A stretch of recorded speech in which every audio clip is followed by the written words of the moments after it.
ومن أحسن قولا ممن دعا إلى الله وعمل صالحا وقال إنني من المسلمين.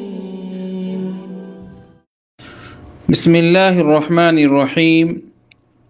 الحمد لله والصلاة والسلام على رسول الله. আম্মা বা'দ, সম্মানিত আমার দ্বীনী ভাইরা, আসসালামু আলাইকুম ওয়া রাহমাতুল্লাহি ওয়া বারাকাতুহু। আমাদের এক ভাই প্রশ্ন করেছেন, কেউ যদি নামাজে প্রথম রাকাতে দ্বিতীয় রাকাত থেকে কম পড়ে তাহলে কি তার নামাজে কোনো সমস্যা হবে কি না? অর্থাৎ আমি বুঝেই বলতেছি, প্রথম রাকাতে সে যদি 4 আয়াত পড়ল এবং দ্বিতীয় রাকাতে 5 আয়াত পড়ল, এইভাবে যদি পড়ে থাকে তার নামাজে কোনো ভুল হবে কি না?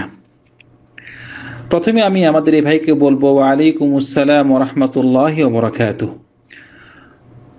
রাসূল সাল্লাল্লাহু আলাইহি ওয়াসাল্লামের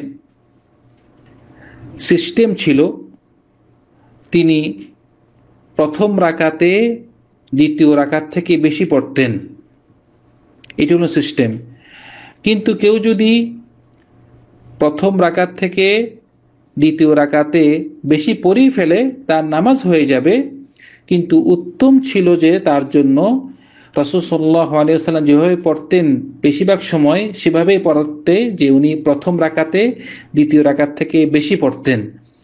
এর দলিল হলো একটি হাদিস, যে হাদিসটি ইমাম বুখারী রওয়ায়াত করেছেন আবু কাতাদা আল আনসারী রাদিয়াল্লাহু আনহু থেকে।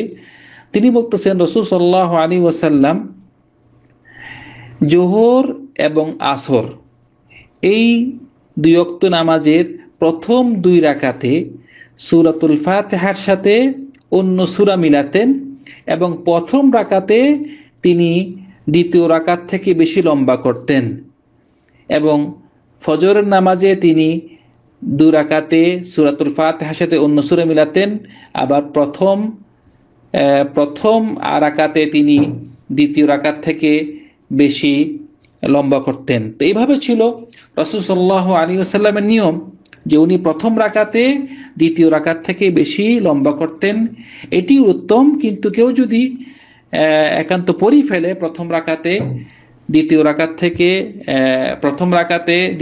থেকে কম পড়ে, তার নামাজ হয়ে যাবে। কিন্তু যা বলা হয়েছে যে উত্তম ছিল তার প্রথম রাকাতে দ্বিতীয় রাকাত থেকে লম্বা করা।